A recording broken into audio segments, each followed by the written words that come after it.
নমস্কার। আজকে শনি গ্রহ নিয়ে আলোচনা করব। শনি গ্রহ এই মুহূর্তে বসে আছে আপনার মীন রাশিতে এবং উত্তর ভাদ্রপদ নক্ষত্রেই রয়েছে। তাহলে উত্তর ভাদ্রপদ নক্ষত্র রয়েছে শনি, আর রয়েছে কোথায়? মীন রাশিতে। কিন্তু এই উত্তর ভাদ্রপদ নক্ষত্রের প্রথম পাদ, দ্বিতীয় পাদ, তৃতীয় পাদ, চতুর্থ পাদ এরকম স্টেপ হয়, এক একটা চরণ যাকে বলে চরণ। সেই উত্তর ভাদ্রপদ নক্ষত্রের চতুর্থ চরণে উত্তর ভাদ্রপদ নক্ষত্রের চতুর্থ চরণে শনিদেব প্রবেশ করবেন। কবে করবেন? 17 এপ্রিল।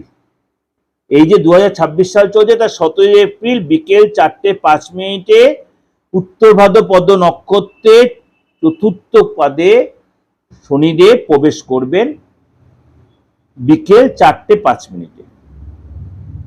17 মে পর্যন্ত আগামী এক মাস, এপ্রিল টু মে, আগামী এক মাস শনি মহারাজ এখানে অবস্থান করবেন। এই যে শনিদেবের এই চতুর্থ ঘরে যে অবস্থান করে শনিদেব, তখন কিন্তু আরো বেশি স্ট্রং হয়ে যাবে। কারণ শনিকে আমরা বলি ন্যায়ের কারক গ্রহ। কিছু কিছু সময় শনি একটু স্বার্থপর হয়, একটু ক্রূর হয়। শনি যখন সৎ লোককে কিন্তু সাপোর্ট দেয়, শনি কিন্তু সাপোর্ট দেয়।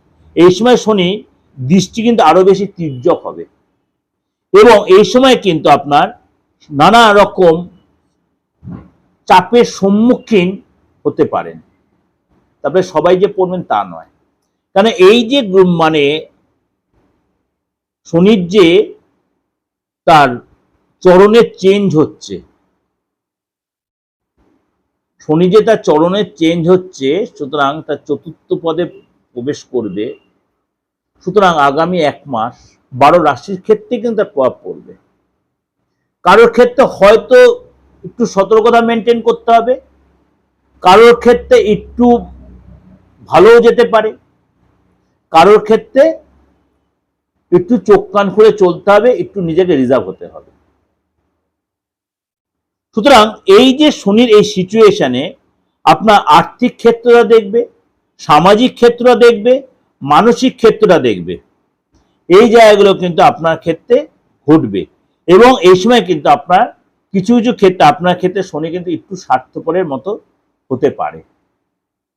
সব মানে খারাপভাবে এটা নেবেন না, কারণ কোনো গ্রহই কোনো ক্ষেত্রে স্বার্থপরতা হয় না, এটা হয়তো আমরা বলার ক্ষেত্রে হলো, কিন্তু আপনাকে সতর্ক থাকতে হবে কিছু কিছু ক্ষেত্রে। প্রথমে বলি কুম্ভ রাশি। কুম্ভ রাশির ক্ষেত্রে বলবো আপনি এই সময় কিন্তু একটু মানসিক দিক দিয়ে একটু কষ্ট পেতে পারেন, আপনার কনফিডেন্স ল্যাক করতে পারে। এই সময় কিন্তু আপনার অবশ্যই অবসাদ ভোলার জন্য অবশ্যই আপনি যে ধর্মের লোক হন, আপনি মন্দিরে যান, মসজিদে সময় কাটান, কোনো চার্চে গিয়ে সময় কাটান, প্রে করুন, মেডিটেশন করুন, ভালো লাগবে। অশান্তি ঝামেলা টোটালটা তর্ক বিতর্ক এড়িয়ে চলুন। যত পারবেন নিজেকে সংযম রাখবেন, হালকা খাবার খাবেন, রিচ খাবার খাবেন না, তর্ক বিতর্কে জড়াবেন না। এই সময় কিন্তু আপনার কর্মক্ষেত্রে মানে একটু প্রতিকূল পরিস্থিতির সম্মুখীন হতে পারে। চাকরি যারা করছেন, যারা আপনার প্রেফারেন্স, তারা আপনার বিরোধন করতে পারে, আপনার এগেন্সে কনস্পিরেসি, অফিস পলিটিক্সের শিকার হতে পারে। ব্যবসায় দেখালো যে ডিল ছিল, যে টাকাটা, সেই টাকাটা রিটার্ন করতে হতে পারে, অর্ডার ক্যান্সেল হতে পারে, ব্যবসা আর্থিক একটা চাপ আসতে পারে।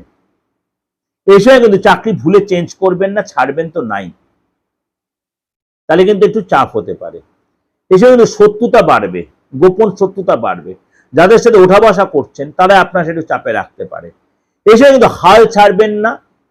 যে কাজে লেগে যে পড়াশোনা করছেন, ব্যবসা করছেন বা চাকরি করছেন বা প্রফেশন, যে সেক্টরে আপনি আছেন, হাল ছেড়ে দেবেন না, অধৈর্য হয়ে যাবেন না এবং কারোর সাথে কোনো কন্ট্রোভার্সিতে যাবেন না। যদি দেখছে সেই ঠিক বা আপনি ঠিক, সে ভুল, তাও আপনি কন্ট্রোভার্সি, আপনি সেই চুপচাপ উঠে বেরিয়ে চলে আসবেন।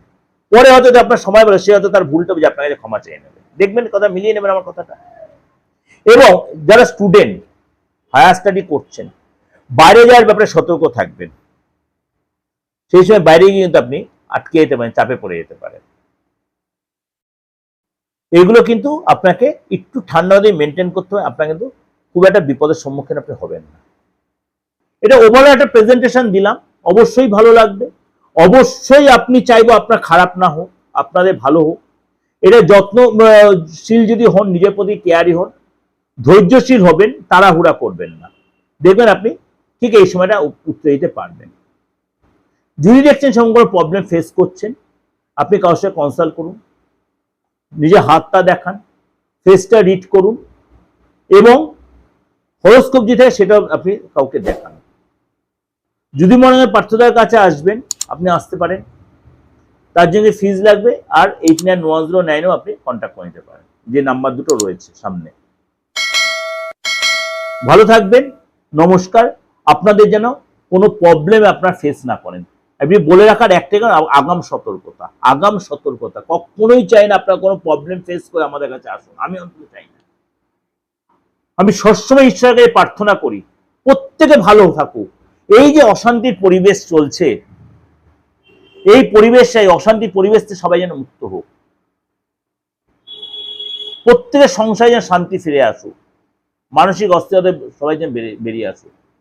এইভাবে, কারণ এই প্রফেশনে এসেছি বলে সবার ক্ষতি দিয়ে আমাদের উন্নতি, এটা আমরা চাই না, আমি অন্তত চাই না, এটা কিন্তু মাথায় রাখবেন।